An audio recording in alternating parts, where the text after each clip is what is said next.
Cada mañana, mientras el sol amanece en el pueblo de Mávita, cientos de guaras rojas descienden del bosque de pino acompañadas por unas amazonas de nuca amarilla. Los gritos de las guaras y el chillido de las amazonas se vuelve una cacofonía que despierta a toda la comunidad.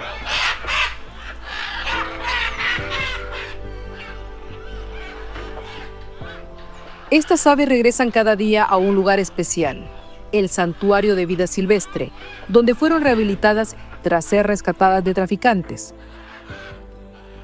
La guara roja es el ave nacional de Honduras. Alguna vez abundó en el país, pero hoy en día ha sido erradicada en casi todo el territorio. No obstante, en Mávita su población es tan numerosa como majestuosa. Es una escena idílica de ensueño. El cielo se llena de guaras.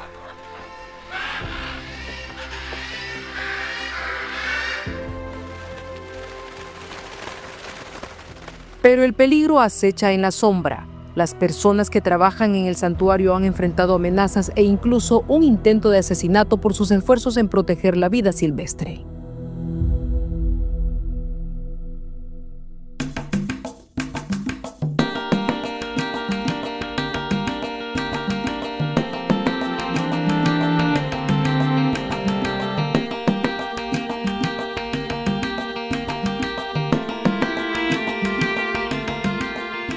Bienvenidos a La Mosquitia al Borde, un podcast del periodista internacional Jeff Ernst en colaboración con Radio Progreso. Yo soy Claudia Mendoza, periodista hondureña y corresponsal para medios internacionales. Y yo soy Jeff Ernst. La Mosquitia es el hogar de numerosas especies de flora y fauna amenazadas por la destrucción de su hábitat. Algunas están en peligro de extinción y otras son endémicas de la región, es decir, solo existen allí. Si el bosque desaparece, ellas también. Además, algunos animales como las guaras y los loros son codiciados por traficantes de vida silvestre o mercados extranjeros voraces. Quienes se oponen arriesgan hasta sus vidas.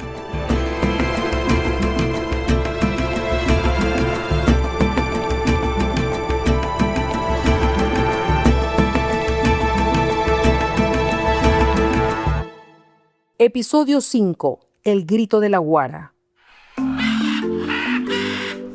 Al igual que el quetzal lo es para Guatemala, la guara roja es el animal más emblemático de Honduras, pero hoy en día las únicas poblaciones naturales de guaras se encuentran en la Mosquitia, tal como nos explica el biólogo hondureño Héctor Portillo. Las guaras rojas tienen una distribución geográfica desde el Istmo de Tehuantepec, Tamaulipas, hacia la parte de Sudamérica, ¿verdad? Pasando por todo Centroamérica y llegan hasta cierta parte de Paraguay. En su rango de distribución, pues está considerada como una población estable, pero cada país tiene una realidad y en el caso nuestro, Honduras, la guara roja tuvo una distribución, yo diría que en un 80% del territorio nacional estaba distribuida la guara roja, allá por los años de 1800 y probablemente hasta 1850. Pero comenzaron a presionarla como mascota y a destruir el hábitat.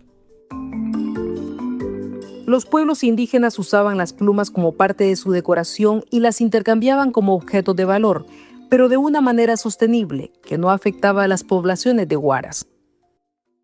Cuando empiezan a perderse los hábitats y a presionarse la cacería, empieza entonces a distribuirse y a restringirse el área de distribución de la guara, a tal punto que ya para 1969 ya solo estaban en la Mosquitia y en el Caribe de Honduras. Después del huracán Fifi, la distribución empezó a darse más en la zona de Sico y Paulaya y la Mosquitia.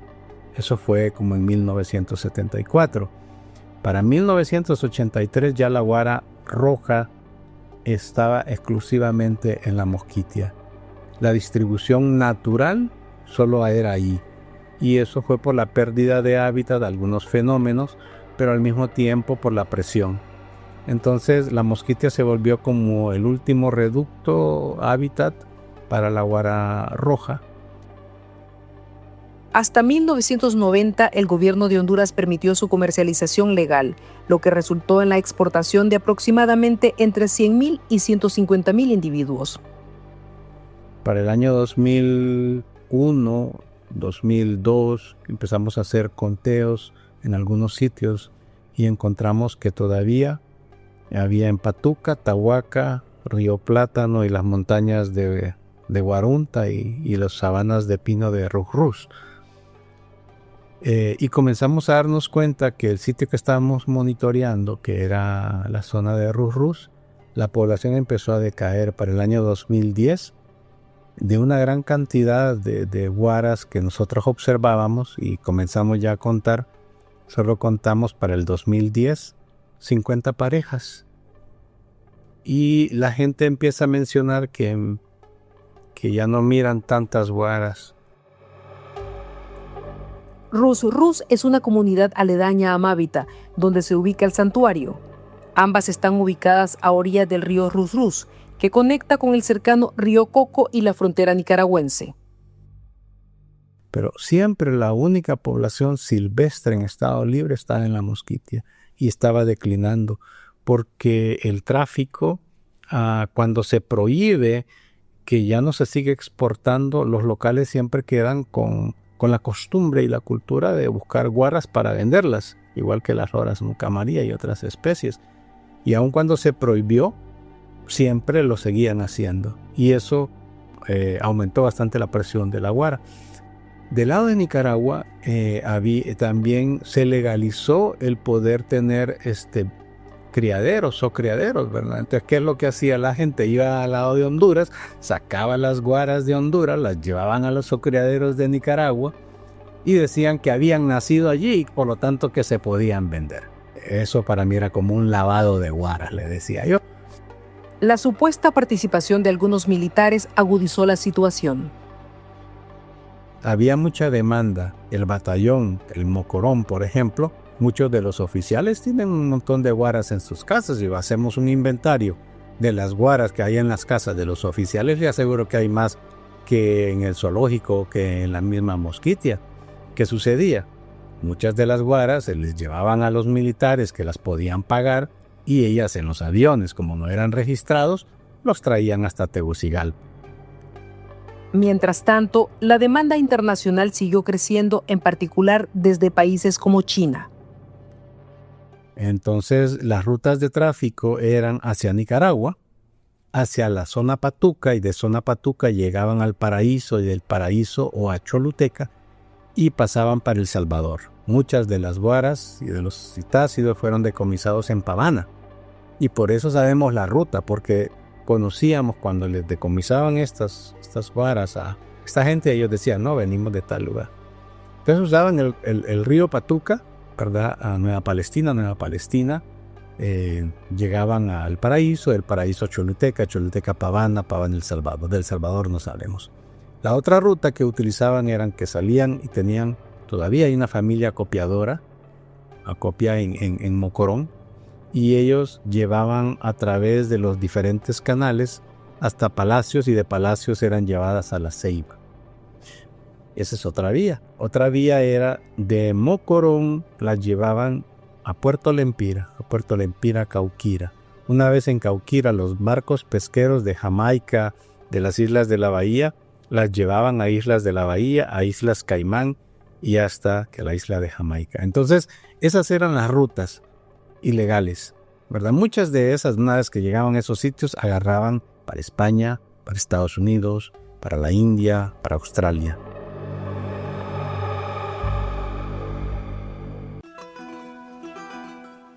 Para proteger una de las últimas poblaciones naturales restantes se fundó el santuario. Desde entonces, quienes trabajan allí han cuidado el hábitat y los nidos de los traficantes y han rehabilitado numerosas guaras y otras aves que fueron rescatadas.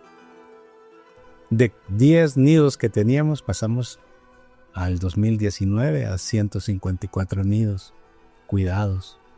De 50 individuos, parejas que teníamos para el 2022, andan alrededor de 1,200 guaras rojas volando en Mávita, Rucruz, Guarunta y todas esas montañas y todo eso que pudiste ver ahí. Es el esfuerzo de 13 años trabajando con diferentes fondos, a veces sin fondos, a veces con fondos propios, pagándole a la gente, a veces no pagándole, a veces la gente poniendo de su parte. Es una mezcla de muchas iniciativas.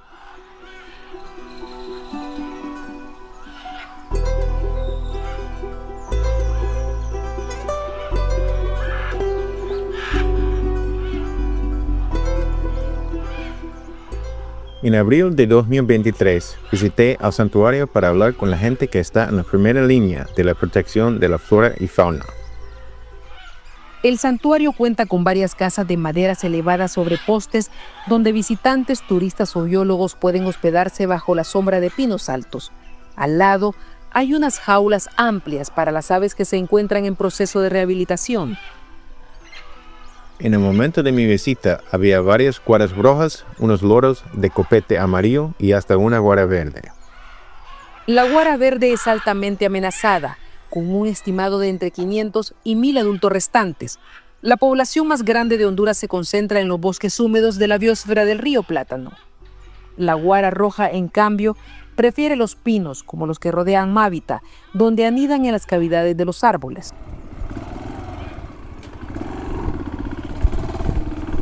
Primero, uno de los trabajadores del santuario, David Lacut, me llevó en moto por unos senderos que conducen a una zona de bosque húmedo que ellos han declarado una reserva.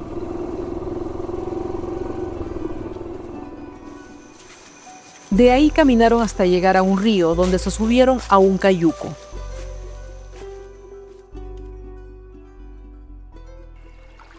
Hace más o menos tal vez 15, 10 años atrás, el río casi nunca se ponía así de seco, porque la montaña donde nace el río no estaba destombrado. Entonces, el río todo el tiempo permanecía con buena agua y también le podíamos consumir. Ahora, si un niño pequeño toma agua de ahí, rápido se enferma, porque está contaminado. Este es un escenario que se repite en toda la Mosquitia. El agua antes abundaba todo el año, ahora escasea durante ciertas épocas, y la gente tiene cada vez menos fuentes de agua potable. Mientras tanto, los peces, como el emblemático cuyamel, están desapareciendo de los ríos, y en las lagunas y manglares de la costa también escasean los manatíes y otras especies de la vida acuática. Cuando volvimos a poner los pies en la tierra, pasamos por unas milpas donde la gente de la comunidad tiene sus cultivos. Y los guamiles no los estamos descombrando todos los años, sino que dejamos un espacio de 2 años. Por ejemplo, aquí, usted es un trabajadero que hace 2 años se trabajó aquí y lo dejamos como reposando por 2 y 3 años y luego volvemos y trabajamos aquí, con la idea que el monte crezca, los animales puedan sobrevivir más y no se vayan muy largo de la zona de trabajo. O sea, la idea es convivir con ellos. Y ese es algo como cultura para nosotros, ¿verdad? Y esa dinámica, ¿verdad? Esa dinámica de convivir con los animales sin tener que ahuyentarlos muy largo. Por eso tenemos agua, hay tigres de varias, de 2 y 3 especies, ¿verdad? Está el tigrillo, está el león que le dicen el colorado, está el pinto, que vive aquí. A veces nos cazan animales pequeños, pero pues uno se acostumbra a lidiar con ellos sin tener que estarlos matando. A pesar de los esfuerzos de la comunidad para conservar, los animales ya no abundan como antes, lo que afecta también la dieta y la salud de la gente. La cacería no es para negocios, no lo usamos para negocios, sino que una cacería que lo usamos para uso comunitario. Por ejemplo, si yo cazo animales, si yo cazo un animal, algún venado, lo llevo a la casa y comparto con toda mi familia, pues todos comemos de ahí. Cada quien se le da su librita para que no todos salgan a cazar, sino que con cazar un venado que sirva para que todo el pueblo pueda comer de ahí. Entonces así controlamos de que no todos salgan a cazar animales. ¿Sí? El venado de cola blanca es el animal nacional de Honduras, pero al igual que la guara roja, ya casi no se ve en todo el país. Yo vi uno en las afueras de Mávita corriendo entre los pinos, pero muchos hondureños pasan toda la vida sin ver uno en su hábitat natural. Después de caminar una hora, David se detuvo para clavar un rótulo en un árbol que dice: Santuario de murciélago blanco, prohibido talar. Así voy a poner un rótulo de los que traigo, porque esta es la línea, de ahí se ve lo que es la parte Juamil, ¿verdad? Y ya de aquí lo que es la montañita. Bosque primario. Exacto, bosque primario. Entonces, esa es una línea que yo decidí dejar. Ok, voy a trabajar solo hasta aquí. Otro vecino por aquel lado llegó hasta cierta parte. Aquí usamos un río por acá, otro caño por acá y otro vecino al que obligamos parar también, que luego lo vamos a ver. Entonces tomamos la decisión de dejar esta parcela para lo que es el hábitat de murciélago blanco. En otro momento le pregunté al biólogo Héctor Portillo por qué es importante proteger el murciélago blanco. Creemos que el murciélago blanco, 1, es una especie muy emblemática, muy llamativa. 2, además se llama murciélago blanco hondureño, que fue reportado allá por 1873. Y a raíz de eso, pues empezamos a buscar a través del programa de conservación de murciélagos otros sitios. Pero en Honduras solo se han registrado 2 sitios. Uno es en la biosfera del río Plátano, en Las Marías, y el otro es en Mávita. El murciélago blanco es un atractivo y con un potencial de ecoturismo bastante fuerte y también en investigación científica. Es muy selectivo en el sitio donde él está, es porque tiene las condiciones de hábitat. Es una hoja especial, no es en cualquier hoja que se posa el murciélago blanco, es una heliconia con ciertas condiciones de textura, de fibras, que hacen que el murciélago blanco haga sus tiendas allí, sus casas allí, y se agrupe por familia. Además de eso, el murciélago blanco come un fruto muy específico. No sabemos dónde va y hasta dónde va, pero sabemos que está allí y lo encuentra, y por eso es que el murciélago está ahí. El murciélago blanco solo se ha registrado en Honduras y Costa Rica. Por lo tanto, la mosquitia es el límite más norte de su rango de distribución, al igual que lo es para muchos otros animales. Entonces las funciones de la región de la mosquitia a nivel de Honduras y Mesoamérica es bastante importante, porque la mosquitia es lo que le llamamos una unidad de conservación de jaguares, considerada a nivel latinoamericano como uno de los sitios de importancia para que los jaguares se reproduzcan y se puedan movilizar del centro de Mesoamérica hacia los extremos, ya sea hacia el norte o ya sea hacia el sur. Entonces es una unidad de conservación para diferentes especies de mucha importancia.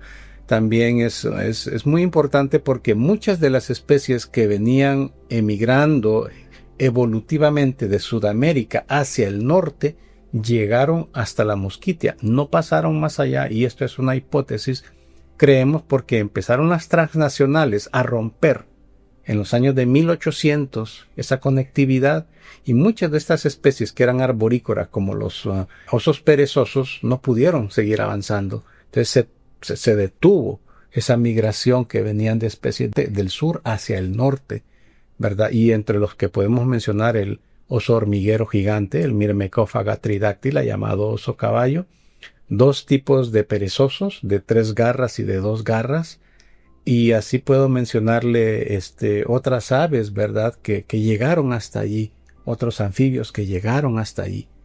La guara verde, por ejemplo, llega hasta allí.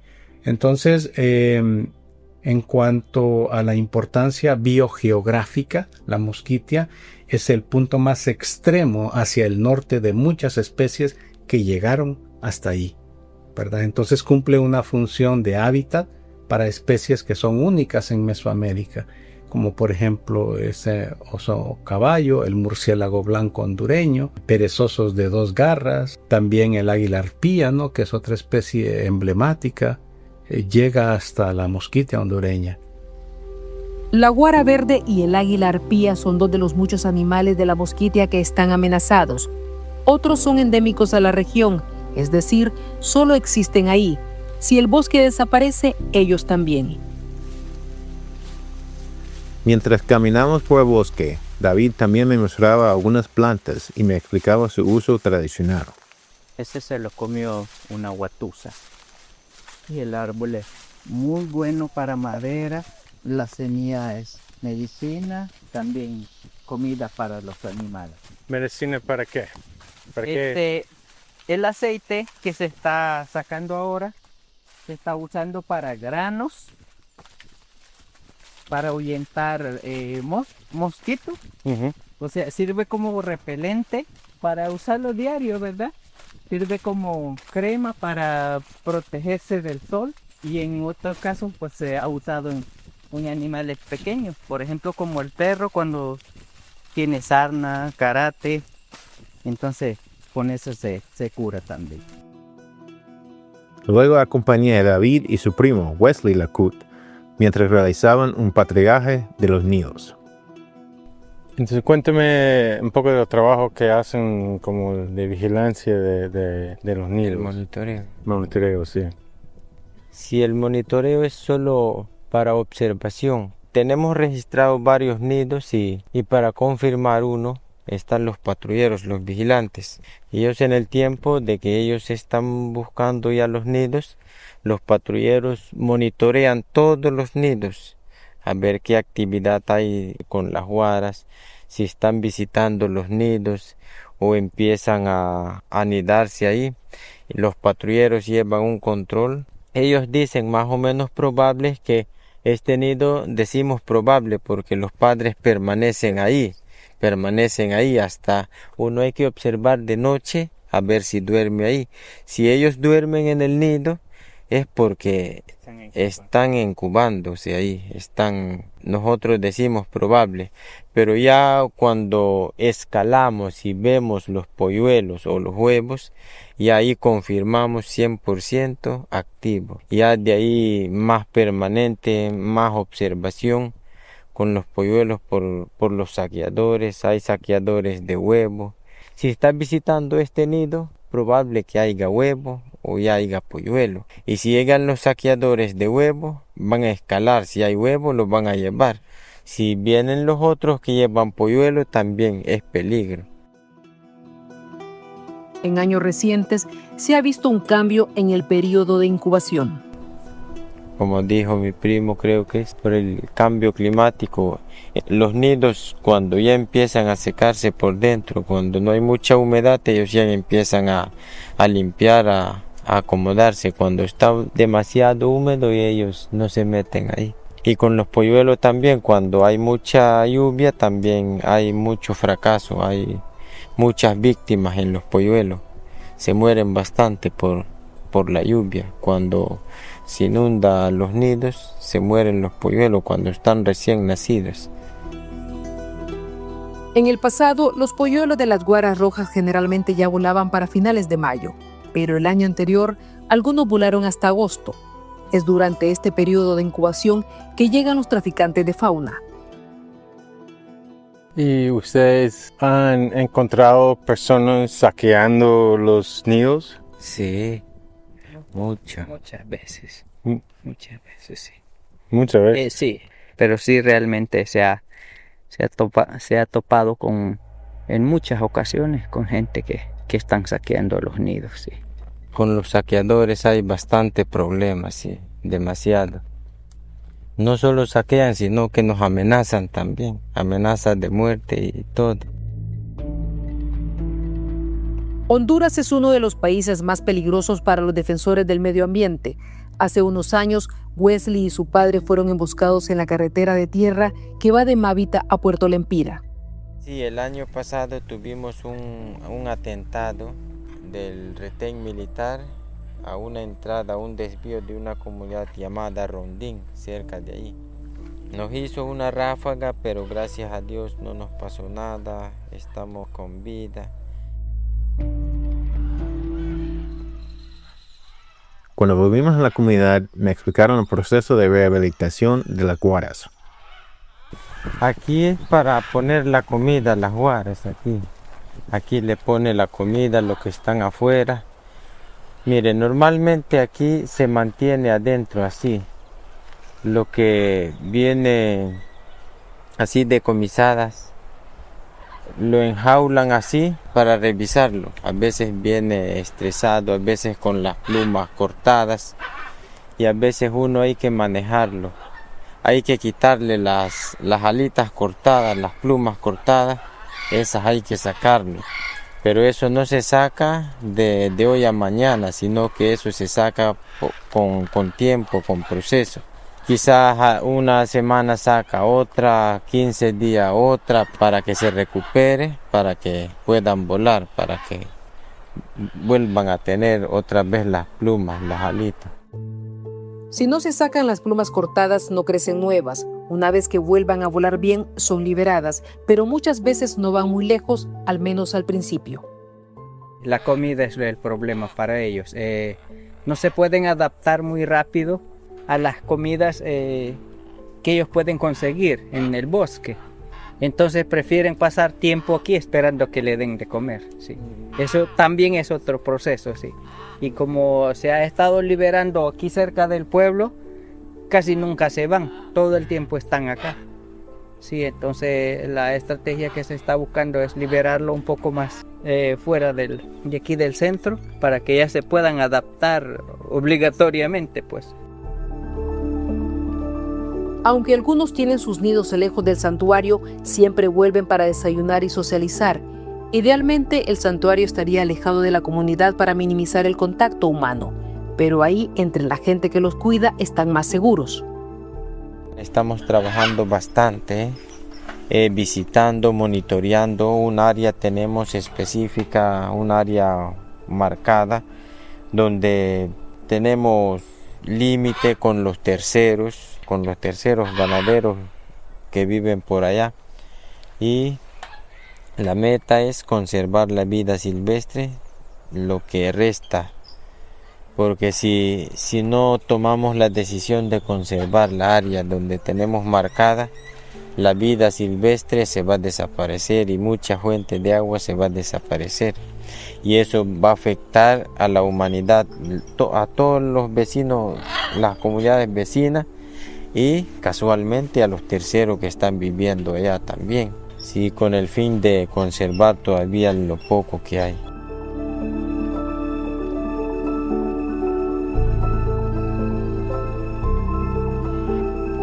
En la Mosquitia, cada especie guarda una historia de equilibrio y resistencia. Mientras haya personas dispuestas a defender su fauna y su flora, existirá la esperanza de que este territorio siga siendo un refugio para la naturaleza y para quienes la llaman hogar.